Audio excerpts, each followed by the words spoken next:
राजस्थान की राजनीति में एक ऐसा नाम जो तूफान की तरह आता है और हर बार नया इतिहास लिख जाता है।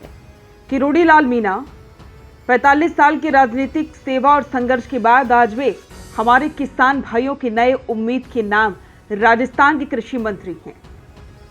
कुछ महीने पहले किरोड़ी लाल ने पार्टी में उपेक्षा और अपने खिलाफ उठाए गए गंभीर आरोपों के चलते इस्तीफा दे दिया था।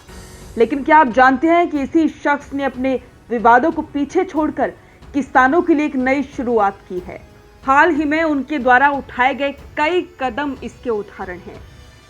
कृषि क्षेत्र से रिलेटेड जितनी भी योजनाएं हैं उनकी समीक्षा, अधिकारियों के साथ में संवाद और इसके अलावा जो भी समस्या हैं उनके समाधान और युवाओं के साथ हाल ही में किया गया संवाद इसका उदाहरण है। युवा कृषक संवाद कार्यक्रम आयोजित किया गया जिसमें किरोड़ी लाल मीणा ने युवा किसानों से सीधा संपर्क किया और उनसे संवाद किया, उनके सवालों के जवाब दिए और आगे आने वाले प्रयासों के बारे में भी जानकारी दी।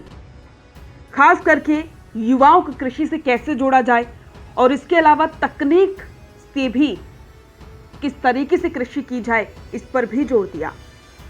नाराजगी या यूं कहें कुछ दिन तक शांति के बाद अब किरोड़ी लाल मीणा की एक्शन से एक बात तो साफ है कि अब वे अपने मकसद में कामयाब होकर ही रहेंगे।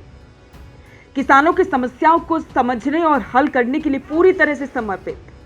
सिंचाई, फसल बीमा, नई तकनीक, ये हैं उनकी नए हथियार जो राजस्थान की जमीन को सोने में बदलने के लिए तैयार हैं। किरोड़ी लाल मीणा का मानना है कि राजनीति भले ही तीव्र हो, लेकिन किसान हमारी प्राथमिकता है।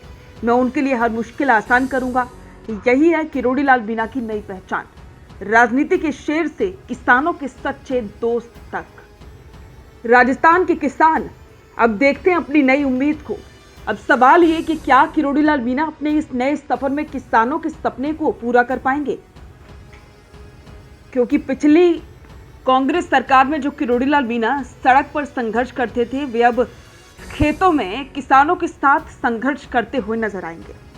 सवाल ये भी कि क्या इससे राजस्थान की कृषि को ऊंचाइयां मिलेंगी। देखा जाए तो राजस्थान का हर किसान अब किरोड़ी लाल मीणा की तरफ उम्मीद की निगाहों से देख रहा है। लेकिन क्या ये सपने पूरे हो पाएंगे, ये तो समय ही बताएगा। लेकिन एक बात तो साफ है कि उनकी दहाड़ अब भी जोरदार है।